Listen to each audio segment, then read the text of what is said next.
디올이 이강인 선수가 뛰고 있는 파리 생제르맹의 선수들과 함께한 프랑스 리그앙의 새로운 챔피언 공식 의상을 공개해 관심을 모으고 있습니다. 파리 생제르맹은 프랑스 리그앙 조기 우승을 확정하며 4년 연속 우승에 성공했으며 올 시즌 파리 생제르맹 선수들은 파르크 대 프랭스 홈 구장의 레드카펫에 오를 때마다 우아한 품격과 탁월한 스포츠 감성이 어우러진 특별한 디올 제품을 착용해 왔습니다. 10일 공개된 이번 의상은 블랙, 블루, 그레이 컬러로 선보이며 하운주투스 해링턴 스타일 재킷과 조화로운 디자인의 팬츠, 니트 스웨터, 화려한 구단 패치가 장식된 옥스포드 셔츠 등으로 캐주얼한 실루엣을 연출했습니다. 실크타이, 클럽의 로고를 수놓은 캐시미어 스카프 등의 아이템을 공개했고 이 컬렉션의 메인 모델로 파리 생제르맹의 핵심 선수 4인방이 나섰던 것입니다. 덴벨레, 바르콜라, 네베스, 이강인이 메인 모델을 장식했습니다. 이에 축구 팬들은 다양한 반응을 보이고 있는데요. 메인 모델로 이강인을 내세웠으니 마케팅에 진심인 것 같다. 마케팅용으로만 이강인을 활용하냐 떠나자 왠지 내년에도 이적 못할 것 같은데 등의 반응을 보이고 있습니다. 이강인의 이적설이 이어지고 있습니다. 아스널, 맨체스터 유나이티드 등 프리미어리그 명문 구단뿐 아니라 어린 시절을 보낸 스페인 리그 복귀 가능성도 거론됩니다. 아직 구체적인 이적 협상은 진행되지 않은 상황인데요. 국내 매체 스포츠 경향 보도에 따르면 이강인 본인이 PSG를 떠나고 싶어 한다고 합니다. 구단이 이강인이 싫어서 방출하려는 것이 아니라 선수 본인이 팀을 옮기고 싶다는 이야기를 지인들에게 하고 있다고 합니다. PSG는 세계 최고 부자 구단 중 하나입니다. 카타르 정부 산하 투자기관 카타르 스포츠 인베스트먼트가 구단을 소유하고 있습니다. 이강인 연봉도 약 100억 원 수준으로 알려져 있습니다. 이처럼 안정적인 환경을 벗어나려는 이유는 무엇일까요? 아이러니하게도 너무 안정적인 환경이 자기 발전에 더 이상 도움이 되지 않기 때문입니다. PSG는 프랑스 리그 1에서 압도적인 전력을 자랑합니다. 최근 11년 동안 9번 우승했고 선수단 전체 시장 가치는 9억 2,350만 유로 약 1조 4,800억 원으로 세계 6위입니다. PSG보다 시장가가 높은 구단은 맨체스터 시티, 레알 마드리드, 아스널, 바르셀로나, 리버풀 뿐입니다. 그러나 유럽 대항전에서는 기대에 못 미쳤습니다. 챔피언스리그 우승은 없고 최고 성적은 2019년도 시즌 준우승입니다. 2번 더 준우승했지만 지금은 8강, 16강 정도 실력입니다. 높은 연봉과 편안한 생활 속에서 안주하면서도 한계를 절감한 리오넬 메시, 네이마르, 킬리안 음바페는 자의반 타의반으로 팀을 떠났습니다. 이강인은 2019년 20세 이하 월드컵 골든볼을 수상하며 세계 최고 유망주 중 하나로 평가받았습니다. 그런데 PSG에서 성장세는 기대에 못 미치고 있는데요. 지난 시즌 프랑스 리그 23경기에 출전해 3골 4도움을 기록했습니다. 이번 시즌에는 26경기 6골 5도움을 마크했습니다. 공격 포인트는 늘었지만 평균 출전 시간은 64분에서 54분으로 줄었습니다. 게다가 이번 시즌 6골은 모두 2024년에 나왔고 올해는 골이 없는 상황입니다. 유럽 챔피언스리그 무대에서는 지난 시즌에 9경기에 출전하였고 1골 1도움을 기록했습니다. 올 시즌에는 11경기에 나서고도 공격 포인트가 없는 상황입니다. 성장하기보다 오히려 정체하는 느낌인데요. 루이스 엘리케 PSG 감독은 바둑돌을 옮기듯 선수들을 운용하고 있습니다. PSG는 리그 우승과 챔피언스리그 출전이 보장된 팀입니다. 이처럼 긴장감이 떨어지는 환경에서 더 이상 성장은 어렵다는 판단이 이강인의 결별을 결심한 배경으로 보입니다. 이강인을 잘 아는 지인은 이강인이 PSG를 싫어하는 게 아니다며 다만 팀 분위기가 전투적이지 않은 건 사실이다. 이강인은 더 많이 뛰고 더 싸우면서 성장할 구단으로 가기를 원한다고 말했습니다. 이강인의 축구는 기술 중심 철학을 가진 지도자에게 더 잘 맞는다. 아스널의 미켈 아르테타 감독, 맨유의 루벤 아모린 감독 등 기술 축구를 지향하는 감독들이 이끄는 팀으로 이적할 수도 있다는 이야기가 나오는 이유입니다. 이강인은 PSG와 2028년 6월까지 계약돼 있습니다. 계약 기간도 넉넉한 데다 PSG는 굳이 이강인을 팔아야 할 이유가 없을 정도로 돈이 많습니다. 이강인의 확고한 이적 의지가 있어도 이적이 이뤄지지 못할 수도 있는데요. 이강인은 이제 어느새 24세가 됐습니다.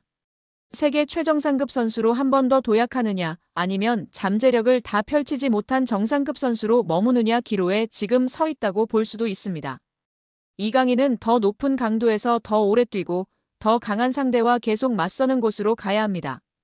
성장하려면 강한 상대와 치열하게 싸워야 한다는 것은 축구뿐만 아니라 모든 영역에 적용되는 절대불변의 진리입니다. 과연 이강인 선수의 바램대로 이번 여름 이적하게 될까요? 우리 구독자 여러분들의 생각은 어떠신가요? 여기에 지난 겨울 이적 시장 때 파리 생제르맹과 잠시 동행을 멈추고 임대를 떠난 밀란 슈크리니아르가 완전 이적하는 모양새입니다. 임대 이적하자마자 중용받으면서 맹활약을 펼치고 있는 슈크리니아르가 잔류를 원하고 있는 가운데 페네르바흐체 역시도 완전 영입을 추진하고 있는데요.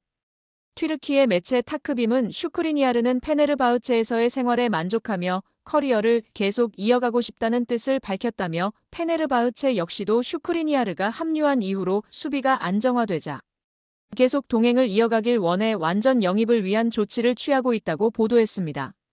보도에 따르면 페네르바흐체는 슈크리니아르를 임대 영입할 당시 1,300만 유로 약 205억 원의 완전 영입 옵션을 보유하고 있는 것으로 파악됐습니다.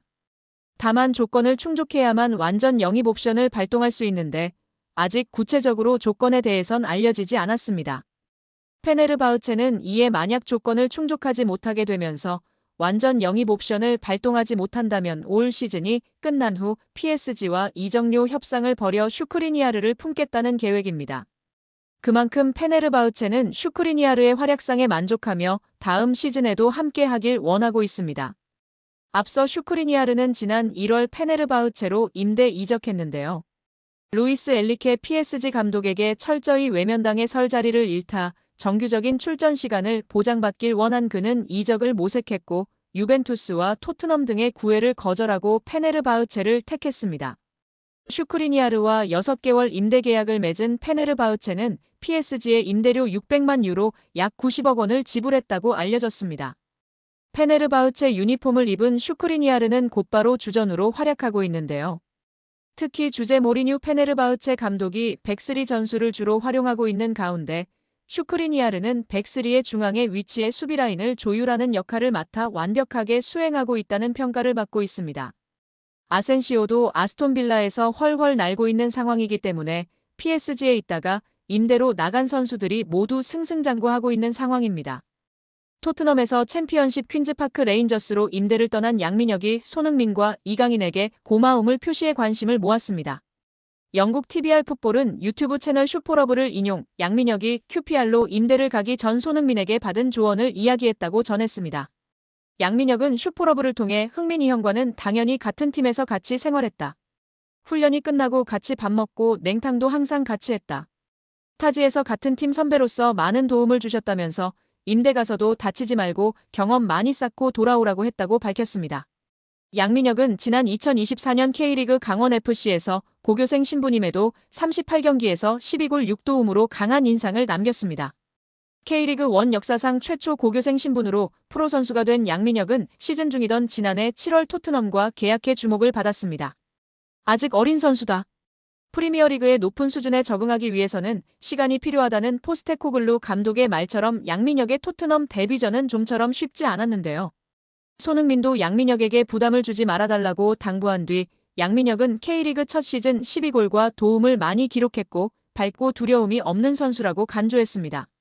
또 그는 양민혁이 팀에 합류하게 돼 기대되며 내가 도울 수 있는 부분은 돕고 싶지만 압박을 주지 않아야 한다면서 축구가 그에게 가장 중요하다고 덧붙이기도 했습니다. 결국 양민혁은 경험을 쌓기 위해 QPR로 임대 이적하기로 했습니다. 요한 랑게 토트넘 테크니컬 디렉터는 제게 있어 임대 시장은 선수들의 성장에 있어 매우 중요한 단계라면서 프리미어리그 데뷔를 한 선수들의 80% 이상이 임대를 경험했다고 밝혔습니다. 양민혁은 이강인의 이름도 언급했는데요. 한국 축구대표팀에서 이강인과 인연을 맺은 양민혁은 여기 와서 강인이 형이 되게 많은 도움을 주신 것 같다. 고마움을 전하기 위해 이렇게 방송을 통해 이야기한다고 밝혔습니다. 이어 형이 새해에 먼저 연락을 주셨다. 선배가 후배에게 먼저 연락 주기가 쉽지 않다면서 강인 이 형이 왔는데 어려움은 없냐. 자신감 가지고 너 하고 싶은 대로 하면 분명. 내가 좋은 위치에 원하는 위치에 갈 수 있다 등의 조언을 많이 해줬다고 마워했습니다. 양민혁은 국가대표팀에서 잠깐 봤는데도 기억해주고 정말 잘 챙겨줘서 너무 감사하다고 덧붙여 이강인에 대한 감사도 잊지 않았습니다.